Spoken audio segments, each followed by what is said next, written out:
Kumuha nga po pala ako ng panggatong at nagluto ng itlog na maalat at ng masarap na tanghalian. Kaya samahan niyo po ako mga katoy bits.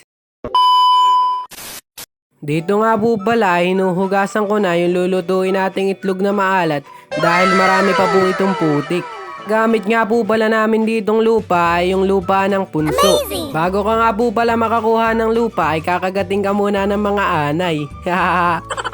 Dahil tapos ko na nga po pala itong mahugasan ay sinaklang na nga po pala namin dito sa aming lutoang bato. Baka nga po pala kulangin yung ating mga panggatong ay pumunta nga po pala muna ako dito sa gubat para kumuha ng panggatong. At nandito nga po pala yung mataas na pilaway. Dito nga po pala ay sinisimulan ko na itong pagkuha ng mga panggatong. At sinasalansan ko na nga lang din po pala ito at nang madali nating maisilid mamaya sa sako. At dito nga po pala ay isisilid ko na at baka maisilid pa ng iba. At pagkatapos nga po pala nating isilid itong mga panggatong ay dito nga po pala ay binuhat ko na.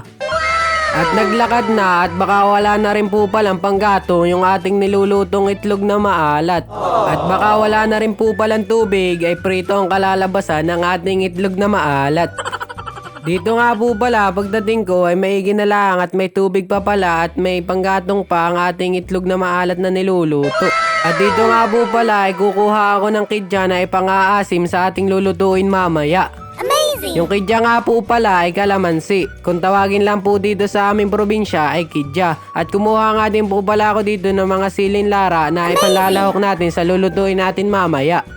Nahinog na nga po pala dito yung ibang sili at inuubos lang po ng ibon at hindi na po namin napipitas agad. At pagkatapos ko nga po palang mamitas nitong sili ay sinalansan ko na nga po pala dito sa ating kasirula yung ating lulutuing isda. Kung bago nga lang po pala dito sa aking vlog ay paki-likes and follow and share na rin po ako. Salamat po! Pagkatapos nga po pala nating magsalansa ng ating mga isda ay nilagay ko na nga po pala itong mga sibuyas at sili. At dito nga po pala ay nilagay ko din itong siling 2 buo. At dito nga po pala ay nilagyan ko lang ng kaunting toyo. At nilagay ko nga din po pala dito ay yung ating kinuhang kalamansi kanina. At dito nga po pala ay lalagyan din natin ng kaunting mantika mga katoy bits.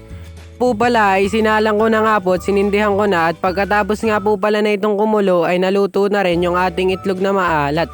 At hanggang dito na lang din po mga katoy bits. Marami pong salamat sa panonood. Bye!